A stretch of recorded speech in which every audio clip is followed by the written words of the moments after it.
हो रब्बा काहे प्यार भइल कि दूसर से शादी होता। हो रब्बा काहे प्यार भइल कि दूसर से शादी होता। देखी शादी के जोड़ा हमारे दिल रोता।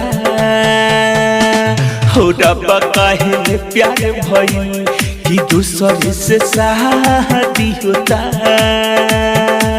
हो रब्बा काहे प्यार भइल।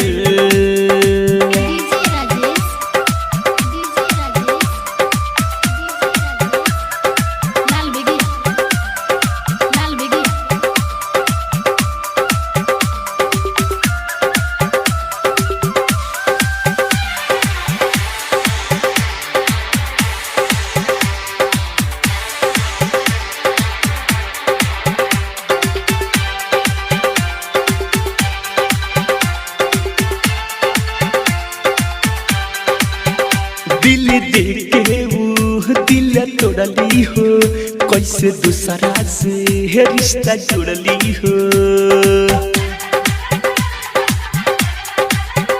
दिल देके वो दिल तोड़ली हो, कैसे दूसरा से रिश्ता जोड़ली हो।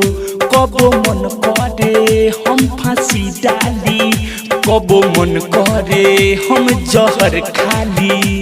छोड़ के पिजड़ा उड़तारी बन के दिल के तोता। हो रब्बा काहे प्यार भइल कि दूसर से शादी होता। हो रब्बा काहे प्यार भइल।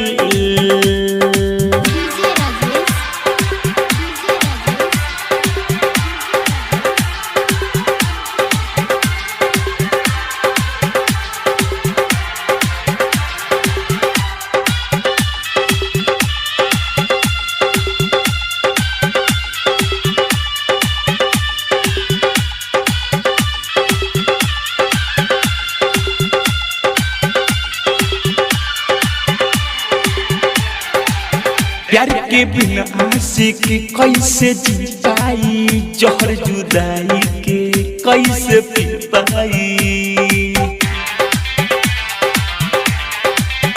प्यार के बिना आशिक कैसे जी पाई, जहर जुदाई के कैसे पी पाई।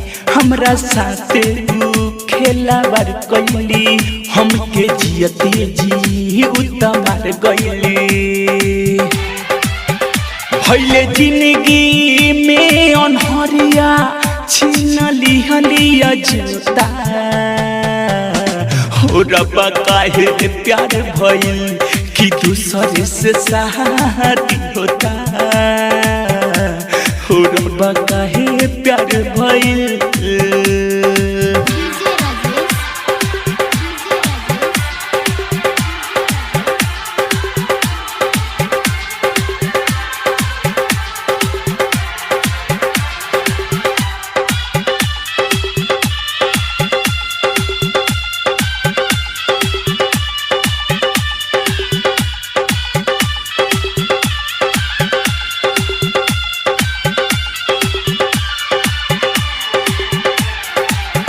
राइटर चंदेश्वर अजय बिहारी हो, उनका बिन जिंदगी कैसे गुजारी हो।